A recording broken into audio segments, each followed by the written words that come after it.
Assalamualaikum warahmatullahi wabarakatuh. Teman-teman sekalian, mahasiswa PGMI yang Bapak sayangi, yang Bapak hormati. Pada hari ini kita pada perkuliahan yang ke-8 atau yang ke-9. Bapak akan menyampaikan mengenai pengembangan sumber belajar desain multimedia. Ya, mungkin dari buku atau dari bahan yang sudah Bapak kasih sudah ada menyinggung berkaitan dengan ini. Nah, pada kali ini Bapak ingin menyampaikan lagi penjelasan berkaitan dengan pengembangan sumber belajar desain multimedia. Nah, kita next saja.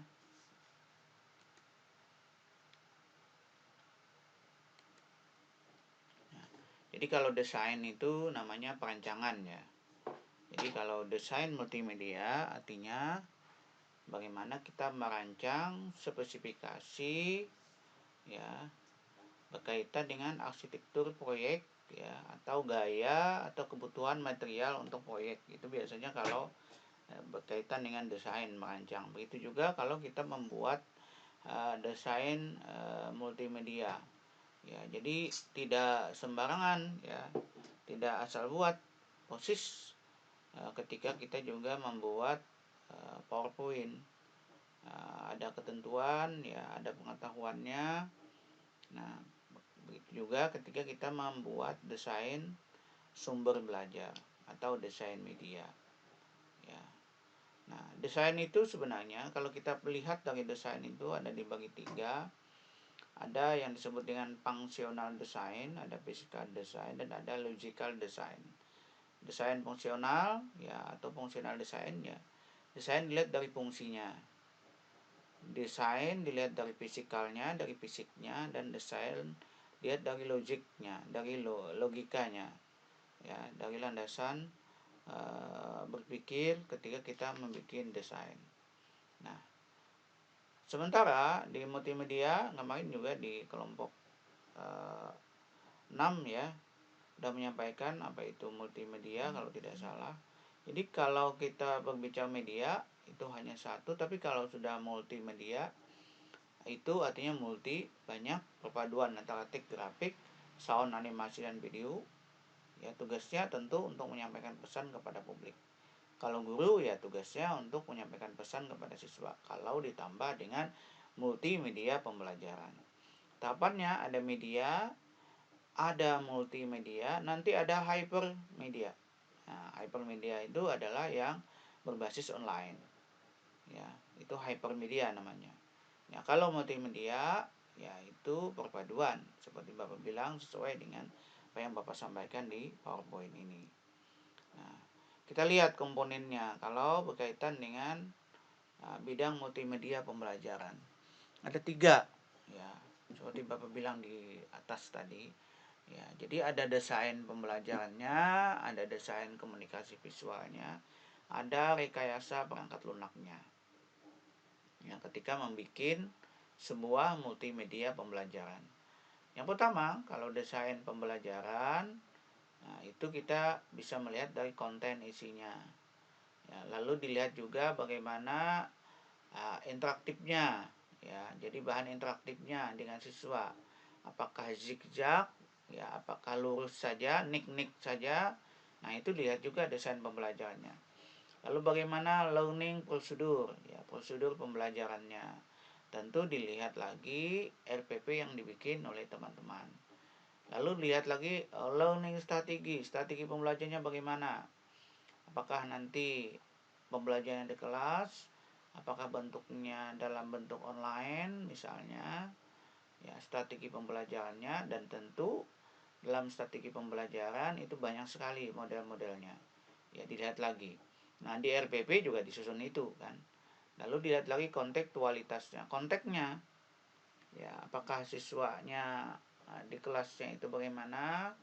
Ya, kalau kelasnya misalnya suasananya sudah siang, tidak pakai AC, ya tentu tidak terlalu banyak, jangan terlalu panjang, ya artinya disesuaikanlah kontekstualitasnya. Ya, lalu dilihat juga simulasi latihan assessment ya, bagaimana penilaian umpan baliknya, dan juga dilihat dari ujiannya. Begitu kalau membuat desain pembelajaran.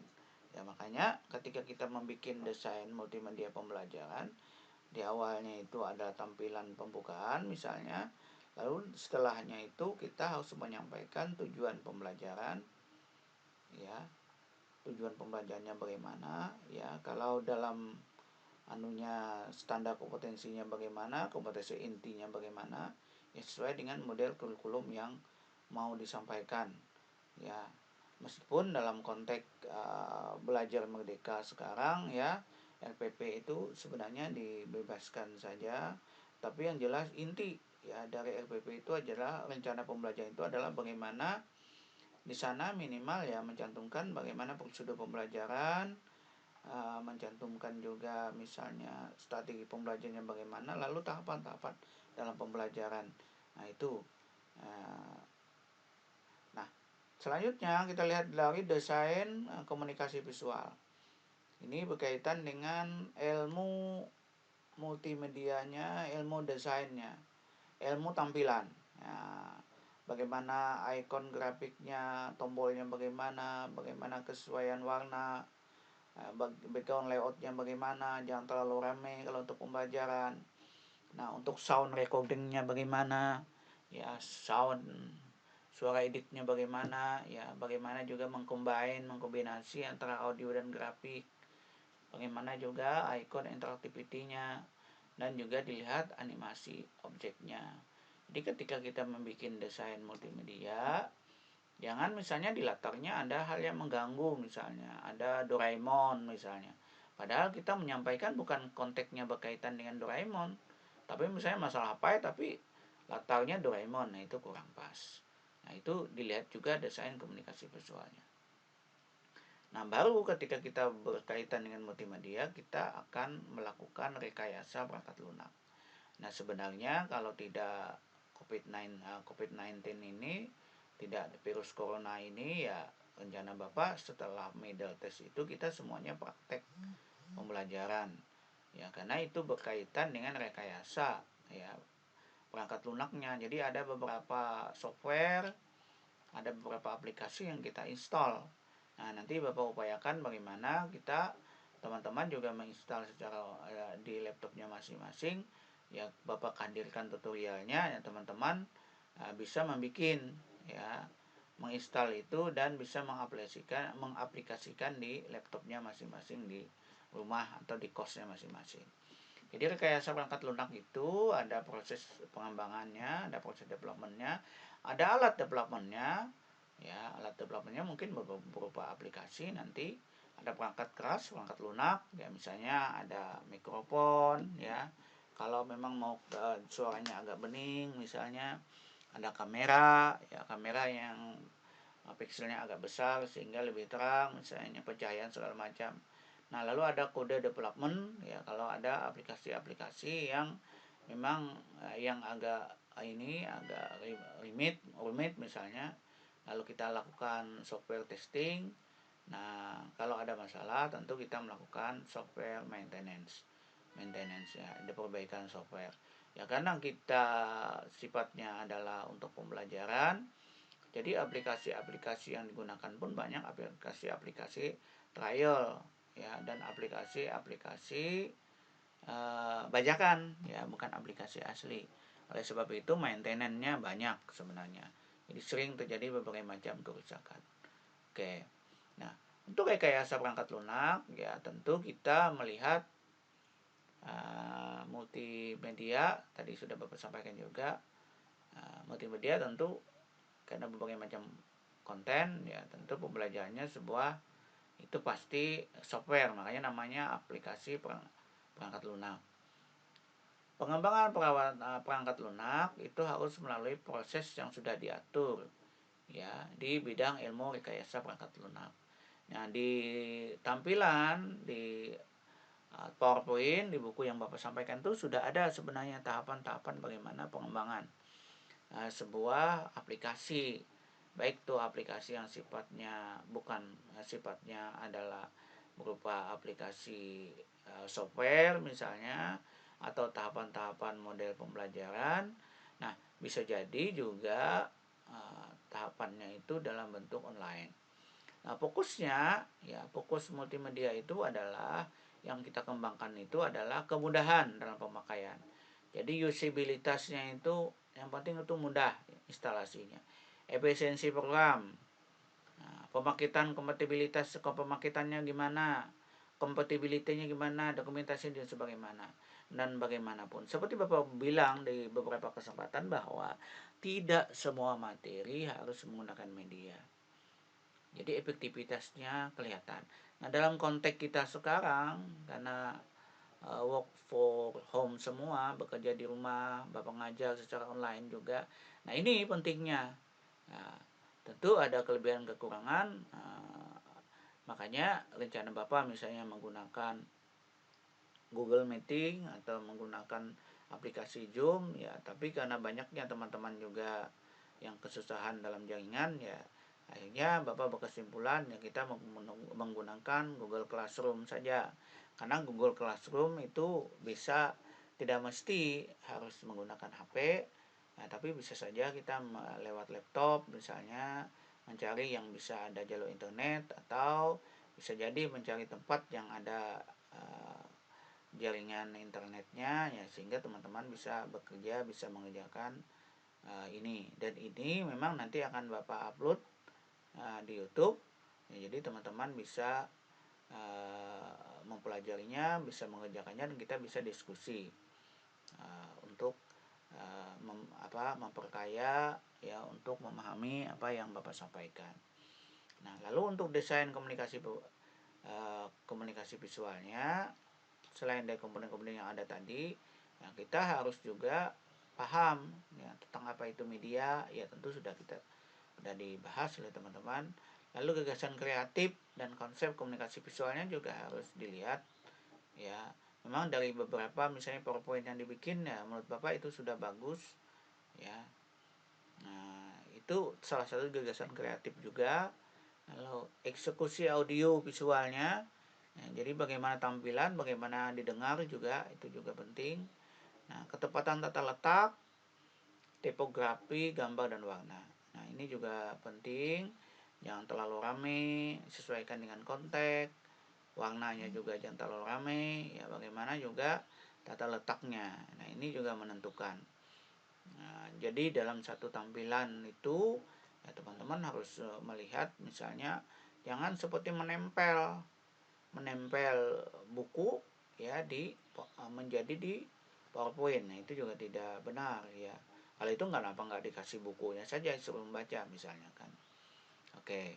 Nah, untuk desain pembelajarannya, nah tadi Bapak juga sudah singgung ya, cakupan dan kedalaman materi pembelajaran ya, itu dilihat ya. Lalu ketepatan penggunaan strategi pembelajaran ya, lagi-lagi mengacunya pada RPP. Tentu juga harus ada pemberian motivasi belajar.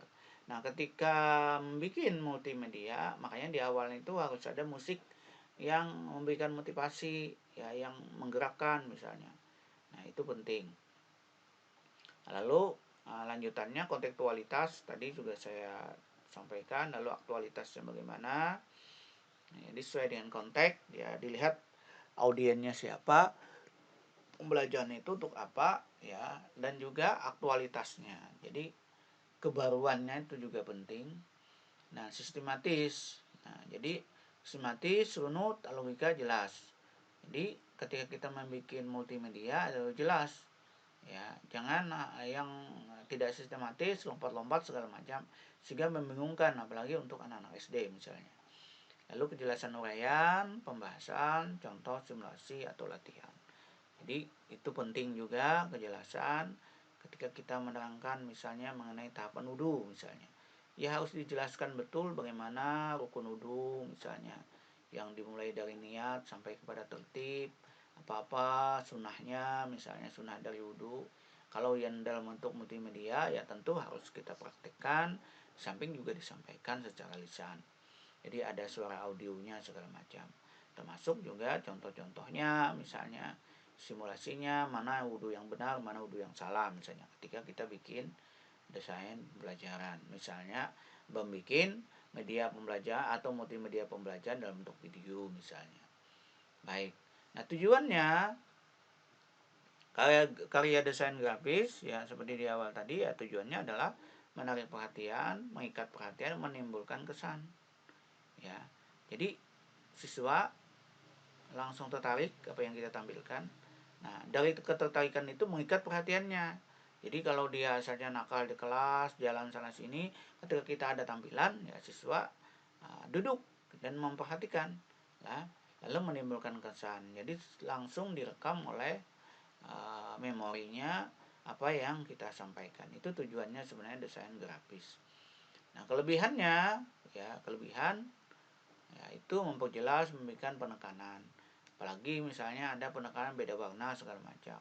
Dapat menerjemahkan ide-ide yang abstrak atau yang apa-apa yang abstrak ketika misalnya kita menjelaskan anak-anak SD yang mereka memang tidak pernah ke tempat itu. Misalnya Anda bercerita berkaitan dengan Monas, Monumen Nasional misalnya. Nah, tentu kalau dengan multimedia, dengan gambar Anda bisa mencantumkan gambar Monas sehingga siswa tahu, oh ini namanya Monas, bukan cerita masalah Monas saja. Atau bercerita masalah Ka'bah misalnya, ada gambar Ka'bahnya. Nah, sehingga sesuatu yang diceritakan secara abstrak dan siswa belum pernah ke sana, dia sudah bisa melihat, oh ini namanya Ka'bah dalam bentuk film. Atau kita mengajak dia mencari di film-film berkaitan dengan Ka'bah misalnya, ketika dia kita bawa ke laboratorium, ke lab komputer misalnya kan, karena siswa kan dilarang untuk membawa HP misalnya masih. Nah, mengatasi keterbatasan ruang itu ya nggak mungkin kita membawa harimau ke ruang kelas, tapi melihat gambar harimau atau film harimau bisa. Lalu mengatasi keterbatasan waktu, betul ya, kalau kita misalnya Widi karya wisata segala macam, waktunya panjang, tapi dengan menghadirkan di kelas atau model secara online ini tentu keterbatasan waktu bisa kita gunakan. Nah, pertimbangannya ketika kita melakukan desain, sasarannya itu untuk siapa, kapan waktu pembuatannya, biaya produksinya bagaimana, lalu bahannya apa, sarana produksinya apa, lalu selera pemesannya siapa. Ya, kalau kita melakukan desain, kalau desain itu dipakai untuk orang lain misalnya kan, atau dipesan oleh pihak lain. Ya, oke. Nah, desain grafis yaitu alat komunikasi yang lebih menonjol itu adalah visual. Jadi foto-foto, gambar-gambar. Nah, visual yaitu alat komunikasi yang mudah diingat dan mudah dimengerti. Ya, jadi bisa kita lihat ya, visual itu kan yang tampak kan. Nah, jadi makanya di situ ada penjelasan, nah, termasuk juga misalnya model multimedia yang Bapak bikin ini. Ya, kalau kita lihat dari Malop ya, Doc Malop ya, dalam bukunya itu How to Create and Deliver Dynamic Presentation, dia menggambarkan bahwa ternyata ya 75% itu indera kita dengan penglihatan. Jadi masuk itu 75% ketika dia melihat. Tapi kalau hanya meraba misalnya hanya 11%, ya kalau pendengaran semata hanya 7%, ya kalau pengecap ya hanya 4%, kalau penciuman cuma 3%. Jadi memang harus dengan melihat. Jadi kalau dia melihat seperti saya bilang tadi, melihat Ka'bah, langsung ada foto Ka'bah, dia langsung melihat itu 75%. Ya. Nah, dampak komunikasinya ya ini disampaikan oleh di hasil penelitian oleh Brody and Ken ya. Jadi 90% ya orang akan menemukan apa yang dipahami ya ketika melihat pesan model audiovisual. Jadi melihat dan tampak. Jadi kalau visual itu 55%, teks saja itu 7%, audio, nah audio itu 35%. Jadi kalau dia melihat audio visual itu sudah hampir 90%. Jadi 93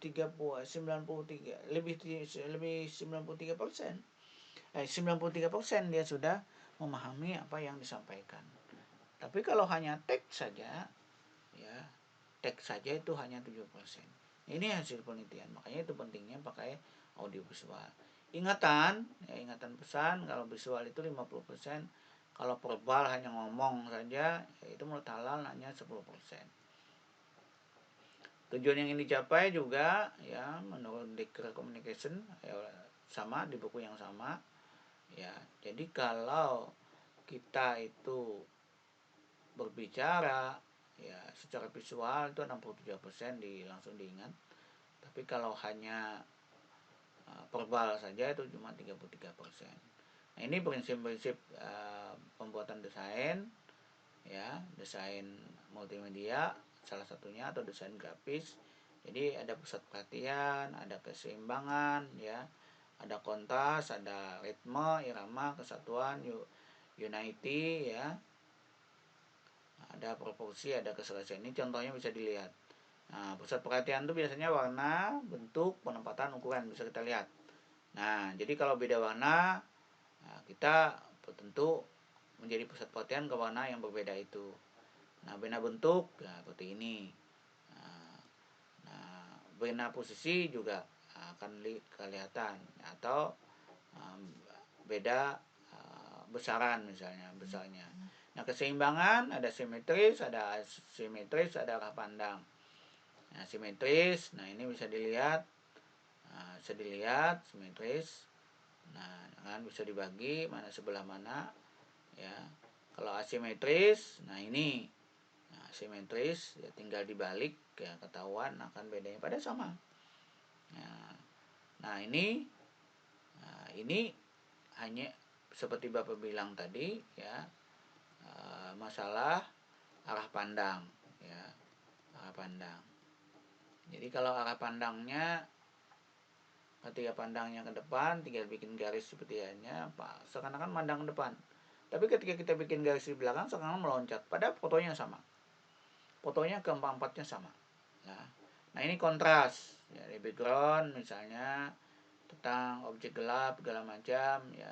Ini jadi sebenarnya semuanya itu tipuan mata ya. Nih sama ritme ya, irama ritme ya, ini fotonya sama cuma dibesarin seakan satu ya, padahal cuma irama ritme.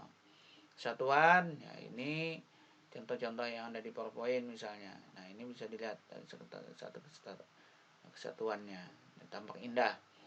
Proporsi ya ini sama, foto yang sama misalnya ya, karena kita bikin garis gitu. Nah, kelihatan seakan-akan mereka menjaga bola misalnya. Nah, sama ini ketika kita kecil ya seakan-akan jadi lebar sekali. Nah itu namanya proporsional sama. Nah, jadi bisa kita serasi harmoni ya, ini bisa dilihat ya. Nah, unsur-unsur desain ya tentu ada warna, ada bentuk, ada garis, ada bidang, ada ruang, tekstur, titik dan huruf. Warna ya, warna asalnya hanya 3 warna. Nah, ini kesatuan kepintaran kita warna dan menggabungkan warna. Nah, jadi kalau campuran kedua dari 3 menjadi 6 berubah jadi seperti ini. Kalau dicampur lagi campuran warna ketiga ya jadi seperti ini ya. Nah, warna ketiganya. Nah, kalau dicampur 2 jadi seperti ini, betul jadi seperti ini. Nah, padahal asalnya cuma dari 3 warna. Peta warna nah bisa dilihat ya, bisa dilihat peta warna ini. Kalau yang biasa misalnya bikin kain sasirangan itu paham sekali bagaimana pencampuran warna-warna.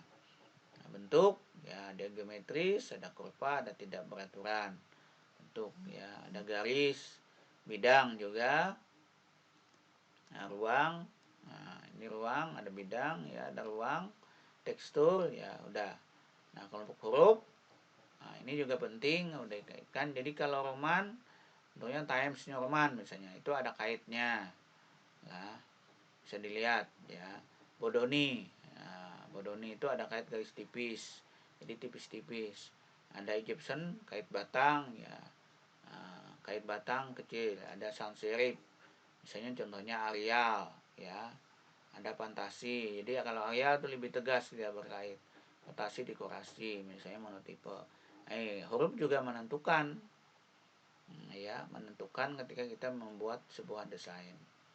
Nah, fungsi tag ya untuk menekan materi ya sebagai penjelas visual, nah keterangan tambahan dan bisa untuk penekanan materi.